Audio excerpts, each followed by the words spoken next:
Usai menjalani pemeriksaan penyidik Jampitsus Kejaksaan Agung, suami aktris Sandra Dewi, Harvey Mois, keluar dengan pengawalan ketat petugas menuju mobil tahanan. Harvey pun langsung ditahan untuk 20 hari ke depan. Diketahui dalam kasus ini, Harvey Mois menjadi perpanjangan tangan dari PT RBT dengan 6 perusahaan smelter untuk penyewaan alat berat kepada PT KSE milik Helena Lim. Tindak korupsi tersebut diduga terjadi dalam kurun periode 2015-2022. Dengan demikian, tersangka dalam kasus korupsi dalam tata niaga komoditas timah wilayah izin usaha pertambangan IUP PT Timah Tbk kini menjadi 16 orang. Penyidik Jampitsus juga masih menghitung kerugian negara dalam kasus ini. Diserahkan kepada yang bersangkutan dengan cover pembayaran dana CSR yang dikirim para pengusaha smelter ini kepada HM melalui PT QS. Sebelumnya Kejagung menetapkan Crazy Rich dari Pantai Indah Kapuk Pik, Jakarta Barat, Helena Lim sebagai tersangka. Helena disebut memberikan sarana dan prasarana dalam kasus korupsi ini. Helena merupakan tersangka ke-15 dalam kasus ini. Dari Jakarta, Helmi Sajangbati, iNews melaporkan. Pemirsa, ditinggal sholat tarawih, sebuah rumah hangus dilalap api di kawasan padat penduduk di Cipinang Jaya, Jatinegara, Jakarta Timur. Sementara di Medan, Sumatera Utara, sebuah ruko berlantai 3 hangus terbakar dan menyebabkan 3 orang penghuninya menjadi korban.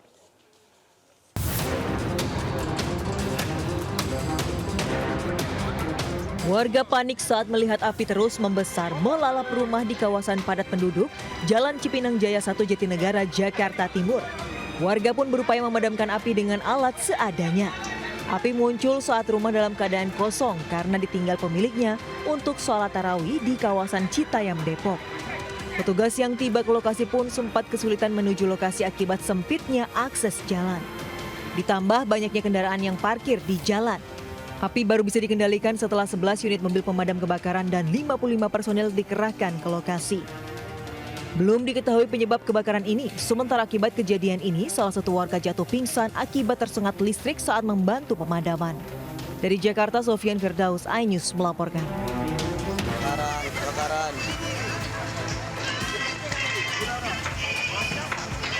Si jago merah dengan cepat melalap 1 unit ruko berlantai 3 di Jalan Selamat Ujung, Medan. Api pertama kali terlihat pada bagian depan ruko yang dijadikan tempat usaha. Diduga api berasal dari hubungan arus pendek listrik hingga merembet ke seluruh ruko. Banyaknya material mudah terbakar membuat api cepat membesar, bahkan tangga rumah yang terbuat dari kayu juga sudah rata tak tersisa. 3 orang penghuni dilaporkan menjadi korban dan segera dibawa ke rumah sakit. 10 menit tim kita hadir di terjadinya kebakaran di Jalan Selamat Ujung, Kelurahan Setirejo 3, Gunung Pas. Saat ini hasil pantauan kami lapangan untuk 1 ruko berlantai 3 yang terbakar. Ini masih kita dalami usahanya. Ada 3 orang, jadi korban luka ringan ada 2 dan 1 terkena napas. Sudah dievakuasi oleh ahli. Petugas segera menerjunkan 6 unit mobil pemadam dan api baru bisa dikendalikan setelah melalap selama 1 jam. Dari Medan, Sumatera Utara, Ahmad Ridwan Nasution, iNews melaporkan. Pemirsa, Polres Blitar Kota membongkar praktik layanan prostitusi online yang dilakukan oleh pasangan suami istri.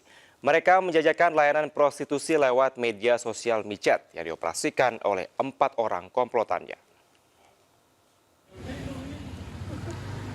Polisi menggelandang 6 komplotan kasus prostitusi online di kota Blitar. 2 diantaranya perempuan yang menjadi mucikari. Sementara 4 orang laki-laki berperan sebagai operator aplikasi.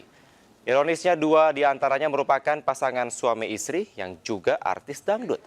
Dalam aksinya, para pelaku menjajakan sejumlah perempuan dengan harga antara Rp300.000 hingga Rp1 juta untuk sekali kencan. Dari transaksi kencan online ini, para pelaku meraup untung puluhan juta rupiah setiap bulannya. Dari tangan pelaku, polisi menyita sejumlah barang bukti, diantaranya sisa uang transaksi dan sejumlah gawai serta alat kontrasepsi. Para pelaku dijerat pasal Undang-Undang Tindak Pidana Perdagangan Orang dengan ancaman maksimal 15 tahun penjara. Sementara pemirsa, seorang wanita ditangkap petugas di Treskrimum Polda Jabar karena memiliki puluhan senjata api.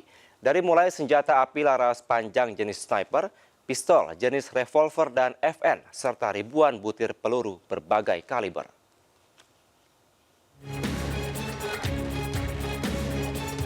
Tersangka HSL hanya bisa tertunduk saat digelandang petugas karena diduga terlibat penjualan senjata api ilegal.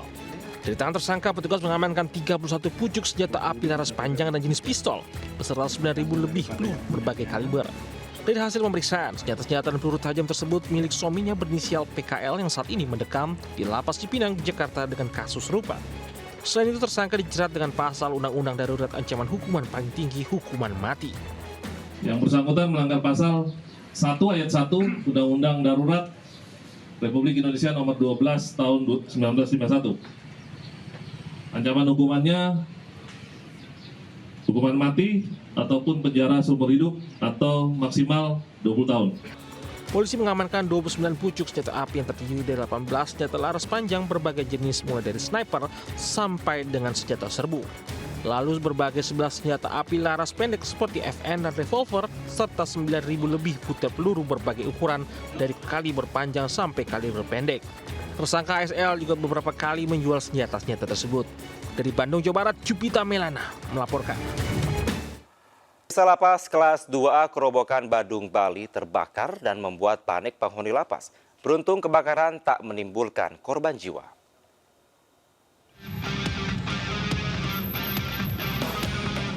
Inilah sejumlah rekaman video amatir memperlihatkan detik-detik terjadi kebakaran di dalam lapas kelas 2 Kerobokan Badung, Bali. Dalam sekejap, kobaran api langsung menyumbung dari eks-Bulog Tirta Gangga yang sedang dalam proses pembakaran. Puluhan petugas dari Dinas Pemadam Kebakaran dan Penyelamatan Kabupaten Badung, Bali harus bekerja keras memadamkan kobaran api. Setelah 2 jam, kobaran api berhasil padam. Para penyebab kebakaran masih jadi tanda tanya, lantaran tak satupun aparat berwenang yang bersedia dimintai keterangan. Dari Badung, Bali, Bagus Atlet melaporkan. Pemirsa, pasien demam berdarah dengue membludak sejumlah rumah sakit di kota Cimahi, Jawa Barat. Sedikitnya ada 313 pasien DBD selama periode Januari hingga Maret ini, 2 diantaranya meninggal dunia.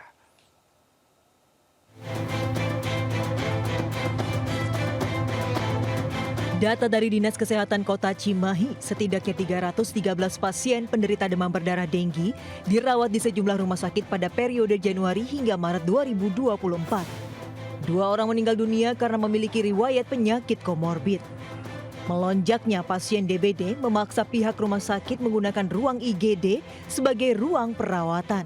Sementara PJ Wali Kota Cimahi akan menambah dan menyediakan ruang khusus bagi pasien DBD dengan memanfaatkan ruang rapat atau selasar rumah sakit agar pasien DBD bisa mendapat pengobatan maksimal.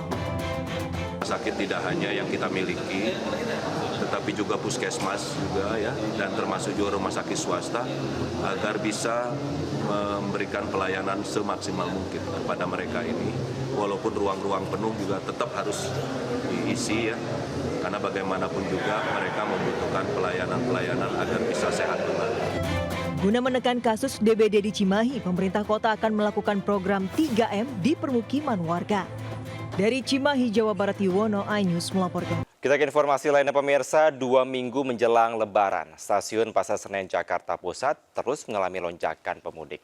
Warga memilih mudik lebih awal untuk menghindari kepadatan penumpang menjelang Lebaran. Pemirsa, beginilah suasana di Stasiun Pasar Senen Jakarta Pusat yang mana pada hari ini tanggal 28 Maret 2024 yang mana saat ini sudah mulai terpantau terjadi lonjakan calon penumpang yang akan melakukan perjalanan menggunakan kereta api jarak jauh menuju ke kawasan Jawa Tengah maupun Jawa Timur. Adapun lokasi favorit banyaknya para calon penumpang ini ke kawasan Yogyakarta, kemudian untuk Jawa Timur, Surabaya dan juga beberapa lokasi lainnya yang ada di kawasan Jawa Tengah maupun di Jawa Timur. Namun tidak sedikit juga dari mereka yang ingin melakukan perjalanan menuju ke kawasan Jawa Barat. Kemudian dapat kami sampaikan terkait dengan update hari ini, PT KAI Daob 1 Jakarta juga menyampaikan bahwa pelayanan masa angkutan Lebaran per tanggal 31 Maret sampai dengan 21 April atau 22 hari sebanyak 1.677 kereta api jarak jauh yang mana akan diberangkatkan dalam satu hari, yakni sebanyak 77 kereta api jarak jauh yang terbagi menjadi 2 lokasi stasiun yang berbeda. Yang pertama adalah di stasiun Gambir sebanyak 40 kereta api jarak jauh satu harinya. Kemudian yang kedua adalah stasiun Pasar Senen. Kemudian tadi kami berbincang dengan beberapa calon penumpang yang mana mereka mengatakan apabila mereka memilih untuk melakukan perjalanan lebih awal lantaran untuk menghindari hal-hal yang tidak diinginkan seperti kehabisan tiket ataupun mereka yang menghindari terjadinya penumpukan sehingga terjadinya antrian yang cukup panjang. Kemudian kami himbau juga pada seluruh calon penumpang agar memperhatikan kembali barang bawaan Anda mengingat situasi di kawasan stasiun ini sudah mulai ramai dan padat untuk menjaga barang bawaan Anda guna menghindari hal-hal yang tidak diinginkan. Dari Jakarta, Nata Arman, Abdul Rashid, iNews melaporkan.